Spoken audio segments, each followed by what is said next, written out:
Good morning, everybody. Matt Moda here, and I have 4 NBA player props for you guys for tonight's NBA betting slate. We're talking Wednesday, November 29th. We're heading to the Splash Zone, which is where I give out my favorite NBA player props of the day. Splash Zone meaning who's going to get us wet, who's not going to get us wet. That's what we're going to be talking about today. Before we can get into that, I do need to do a recap from yesterday, which was unfortunately not one of my best days. I gave out 4 picks once again on this YouTube channel. I only got 1 of those 4 to cash. We end the slate down 1.88 units. It was a pretty brutal beat. I had Cam Johnson under 2.5 assists. He had 3 basically in the first quarter. Ended the game with exactly 3 assists. I had De'Aaron Fox over 30.5 points. He only had 9 at halftime. Ended the game with 29. If he just played a little bit better in the first half, he would have cashed for us. But regardless, those still go down in the record books as losses, which brings our total profit on the NBA season to date to just above 6 units of profit and over 6% ROI as well. Hopefully we can get these numbers up. Would like to get above the 8% ROI, but still in the green. 6% ROI isn't terrible. Again, let's hope we can pick it back up today. Before we get into today's picks, would appreciate it while you're here if you could subscribe to my YouTube channel. And let's get into it. So play number 1 that we are going to go ahead and lock in here is Kyle Kuzma under 23.5 points. This is at -120 odds at Bet365. So Kyle Kuzma is coming off of his best game of the year. He had a great game against the Pistons, which, if you ask me, makes it the perfect opportunity to fade him in this matchup tonight. And I have a couple reasons why I like that. So for starters, Kuzma, as I mentioned, he did have a good game last game. He scored 32 points, but it was against the freaking Pistons. The Pistons, who we all know have lost like 10 straight at this point and have among the worst defenses in the NBA. Now, Kyle Kuzma and the Wizards are going up against the Magic, which literally could not be a polar opposite type of matchup. The Magic's defense is awesome, among the best in the league. They allow the 5th fewest points per game in the NBA. Looking at net rating, they have the 2nd best defense in the NBA. So they're very good points per game as well as just advanced stats as well. And looking at positions, if you want to see how they specifically guard the position that Kuzma plays, Kuzma is listed as a power forward. The Magic give up on average 21.12 points specifically to the power forward, which is the 6th lowest in the NBA for that position. No matter how you slice it, the Magic are a difficult matchup, and this was off of the Pistons being a very, very easy matchup. And even if you look at Kyle Kuzma, it's not like he was consistently putting up this type of point total, and I'm only fading him because it's a bad matchup.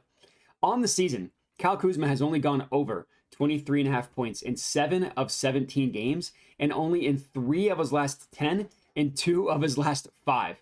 A couple projection systems that I do trust and follow all have Kuzma going under this number. That would be props.cash and betting pros. So I absolutely love fading him in this matchup tonight as our first play. Next up, second pick of the slate, we're taking Zion Williamson, 25 plus points, plus 110 odds at DraftKings. So Zion had a slow start to the season. There was a ton of chatter around it, but in the past 10 days or so, his past 5 games, he's been awesome, and I expect for him to continue to play well tonight.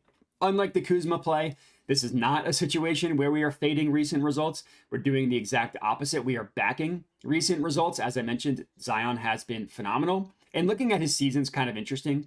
First 9 games of the year, Zion never cleared 25 points once, and he only got to exactly 25 points in 1 of his first 9 games. Since then, he has scored 25 plus points in 5 straight games. He's done it in 5 straight. Now, looking at this matchup, you would say, oh, this is a situation, if he's done it in 5 straight, pump it up to 30. I didn't want to do that because he hasn't quite shown the ceiling, but his baseline has basically been 25 plus points for 5 straight games. In that 5-game span, he did go over 30 once, but I like being a little bit safer in this one, getting him 25 plus, still for plus money. At the beginning of the year, we all remember Zion complained about his role, saying that he's going to need to take a step back and he's going to need to get comfortable with that.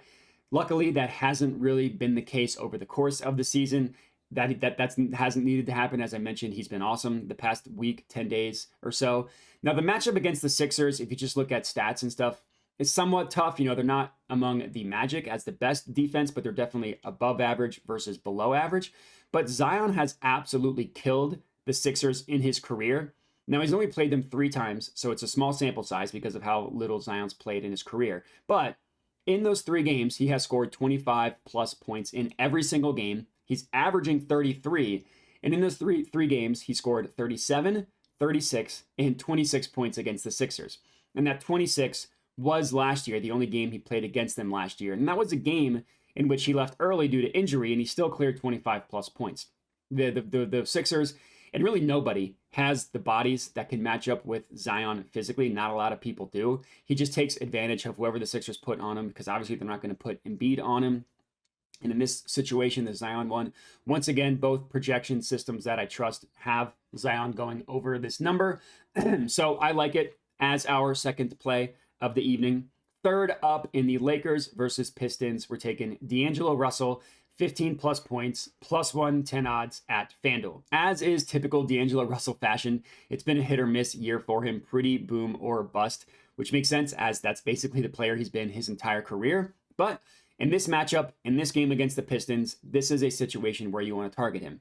As I previously mentioned when I was talking about Kyle Kuzma, the Pistons are definitely a defense that you want to target for opposing players to score, and also specifically point guards as well, which we'll get into.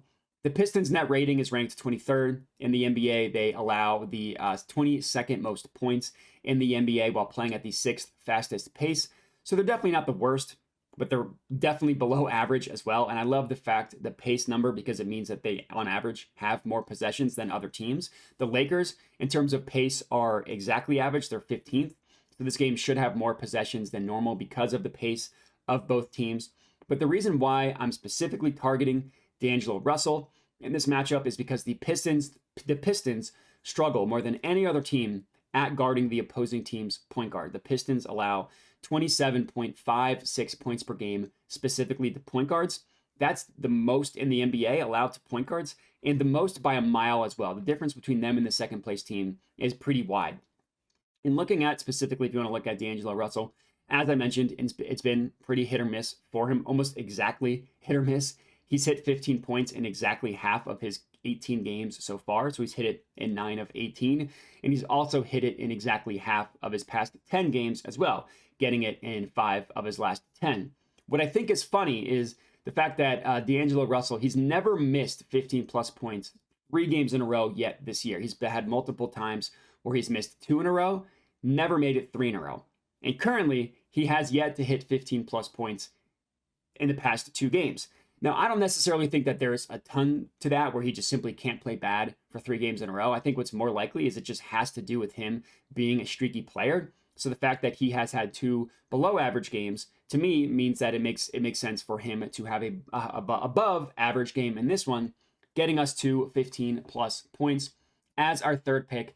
Last up, fourth and final pick of the evening, Clippers versus Kings. We're taking Paul George over 25.5 points, plus 110 odds at ESPN Bet. Now, this one is, as I mentioned, our last play of the evening, and it's definitely the ultimate type of play where we are fading recent results, given how bad Paul George was and how his last game went. Paul George is kind of known for having these random clunkers. This last game was definitely one of those. It was pretty rough. He only scored 6 minutes.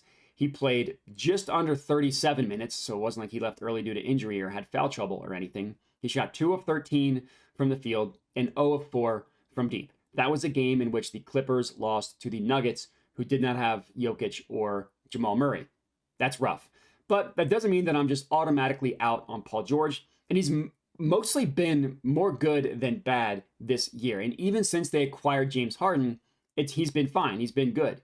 Now, it took a little bit. The first 3 games with James Harden, he didn't get to 25 in those 3 games. Since then, he's done it in 4 of his past 8. So he's done it in half of his last 8 games that James Harden has played. And we even have an example where Paul George had a clunker and then immediately followed that up with a good game. His third game of the season with James Harden, he only scored 8 points. Rough game. The literal next game after that, he scored 26. So just because he had a bad game last game doesn't mean he can't pick it up in this one. Doesn't scare me off from him in this game. If anything, it makes me want to do the opposite.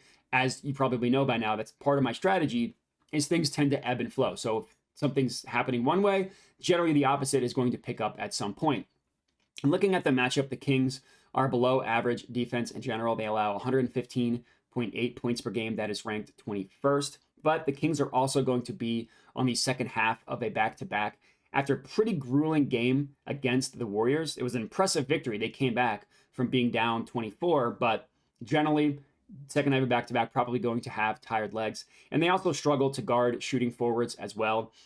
That's what Paul George plays. He's a shooting forward. They allow shooting forwards to score 23.81 points per game against them on average. That's the fourth worst in the NBA. Just last night, they allowed Andrew Wiggins to score 29 against them, and his over-under was 12.5. Previously, they gave up 31 to Brandon Ingram. So I'm pretty confident that Paul George is going to have a good game for us tonight, hopefully cashing the over 25.5 bet. Rounding out our fourth and final pick of the evening. That's all I got. 4 plays for you guys to lock in. If we can get 2 of these to cash, we will at least be profitable, but we are hoping for more than that. And that's all I got. Again, so appreciate everybody for watching. Make sure to like, comment, subscribe, all that good stuff, and have a good one.